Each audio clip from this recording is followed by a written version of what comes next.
আলহামদুলিল্লাহ। জবান খুলে সকলে পড়ি আলহামদুলিল্লাহ। হওয়াত তালিমুল কোরআন হাফিজি আমার বহুমুখ। শুক্রবার দিন জুমার নামাজের পরে মসজিদের বাহিরে দাঁড়ায় কেউ এমন ভাবে বকাবকি করে, একেবারে 14 গোষ্ঠী উঠায় বকে। উদ্দেশ্য কি? আমি গতকালকে নতুন জুতা জোড়া আনছিলাম, পায়ে দিয়া মসজিদে আসছি, মসজিদের জুতার বক্সে রাখলাম, নামাজ পড়া দেখি জুতা নেই। আচ্ছা, এই জুতা জোড়া যে নিছে সেও কিন্তু আপনার সাথে মসজিদে নামাজ জামাতে পড়ছে, কথা ঠিক না? ইমাম সাহেব হুজুর সালাম ফিরানোর পরে আপনি তাসবিহ তাহলিল আদায় করতেছেন, দোয়া করতেছেন, এদিক দিয়ে চোর বেচারা নামাজ পড়েই সে তার নামাজের পাওনা নগদ নিয়েই ভাইগে গেছে। সে নামাজ পড়ছে সত্য, কিন্তু তার দিলের ভিতরে নিয়ত ছিল জুতা চুরি, নামাজের উদ্দেশ্য ছিল। অনেক মাহফিলে মোনাজাতের পরে মাইকে ঘোষণা করা হয় কারো মোবাইল নাই, কারো মানিব্যাগ নেই।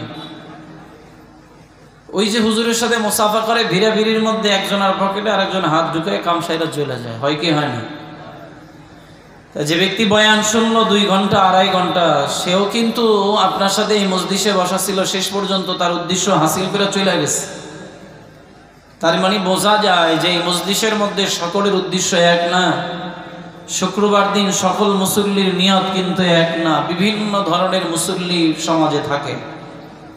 এজন্য চরমনার মরহুম পীর সৈয়দ ফজলুল করিম রহমতুল্লাহি আলাইহি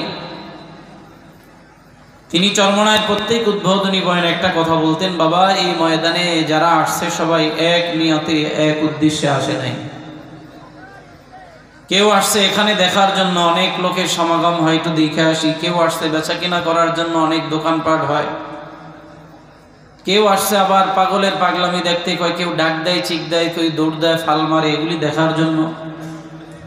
কেউ আসছে আবার ঘোরাফেরা করার জন্য। হুজুর বলতেন এই মানুষের মধ্য থেকে আবার একদল মানুষ আল্লাহ তাআলার রেজামন্দি হাসিলের জন্য আসছে। তা আমি ওই কথাটাই বলি। হুজুর আবার শেষে বলতেন যে বাবা সবাই নিয়তটাকে শুদ্ধ করুন, যে আল্লাহ যতক্ষণ শুনবো যা বলবো সব কিছু তোমার সন্তুষ্টি অর্জনের জন্য। এখন আমি সহ আমরা সবাই যদি এরকম একটি পরিপূর্ণ শুদ্ধ নিয়াত করি যে আল্লাহ আমরা যতক্ষণ থাকবো, যা শুনবো যা বলবো সব কিছু একমাত্র কার সন্তুষ্টির জন্য, একটু জোরে বলেন না। গুনলে মনে হয় 50 জন মানুষে বলেন নাই যে আল্লাহ। আল্লাহর নাম নিতে কোনো অসুবিধা আছে? রাগ কইরা রইছেন মনে হয়, বক্তা আসতে দেরি করবে এই জন্য।